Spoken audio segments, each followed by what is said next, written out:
Paano nga ba nabubuo ang tornado? Bago ang lahat ay kung bago ka pa lang sa aking channel ay pakipindot ang subscribe button para updated ka sa mga videos na i-upload ko. Maraming salamat.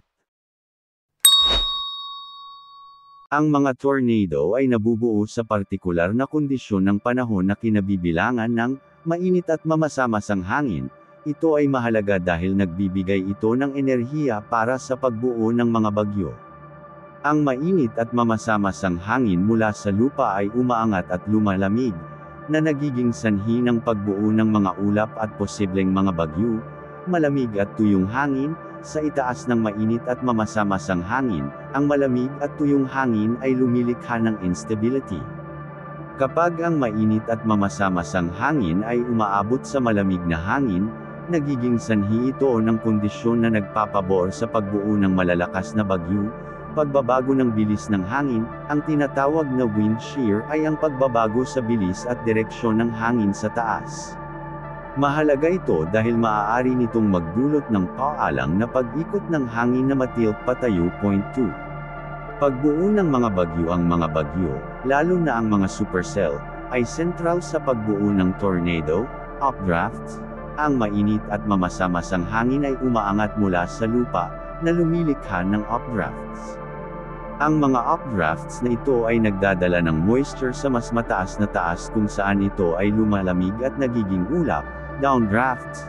Habang umuunlad ang bagyo, ang malamig na hangin ay bumababa, na lumilikha ng downdrafts. Ang interaksyon ng updrafts at downdrafts ay nagpapalakas sa bagyo. 3. Pagbuo ng mesocyclone sa loob ng isang malakas na bagyo, kung ang wind shear ay makabuluhan, paalang na pag-ikot, ang wind shear ay maaaring magdulot ng paalang na pag-ikot ng hangin sa loob ng bagyo, patayong pag-ikot, ang mga updraft sa loob ng bagyo ay maaaring mag-tilt ng paalang na pag-ikot patayo, na bumubuo ng mesocyclone. Ang mesocyclone ay isang umiikot na masa ng hangin sa loob ng bagyo at isang precursor sa pagbuo ng tornado. 4. Pagbuo ng tornado. Kapag ang mga kondisyon ay tama, pagpapalakas ng pag-ikot, ang mesocyclone ay maaaring magpatalas at magpatibay, na lumilikha ng mas malakas na umiikot na haligi ng hangin. Pag-extend pababa, ang umiikot na haligi ay umaabot pababa mula sa base ng bagyo. Kapag ang haligi ng hangin ay humahawak sa lupa, ito ay nagiging tornado. 5. Katangian at tag-alang mga tornado ay iba-iba, laki.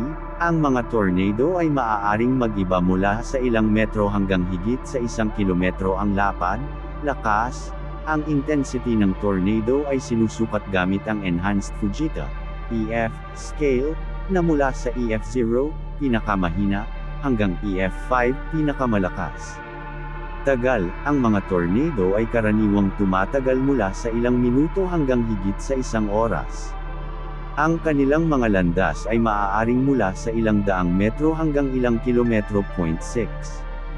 Kaligtasan at pagpapahayag ng tornado. Ang mga tornado ay mahirap ipredikta ng eksakto, ngunit ang mga meteorologist ay gumagamit ng radar technology at mga modelo ng panahon upang tukuyin ang mga kondisyon na maaaring magdulot ng tornado.